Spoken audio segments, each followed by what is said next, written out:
জয় শ্রীকৃষ্ণ, রাধে রাধে। আজকে ভীষ্ম পঞ্চক ব্রতের তৃতীয় দিন। তো দেখো, এই যে আমাদের নরসিংহ বাবু দেখো সানগ্লাস পরে বসে রয়েছে, অথচ কোনো রোদ নেই। আর এই দিকে দেখো গোপীনাথ, দেখো কি অবস্থা, এই যে পড়ে রয়েছে, উপর হয়ে চুপ করে শুয়ে ঘুমিয়ে পড়েছে। গোপী, গোপী ওঠো, তোমার ভিডিও হচ্ছে তো। আর এই যে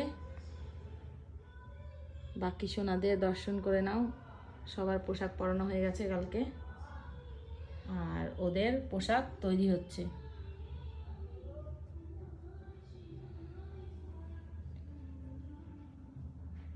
তো সবাইকে দামোদর মাসের আরও একবার অনেক অনেক শুভেচ্ছা জানাচ্ছি। সবাই অধিকতর হরিনাম জপ করো, দীপদান করো। তো ভিডিওটা এই অবধি। রাধে রাধে, হরি বল।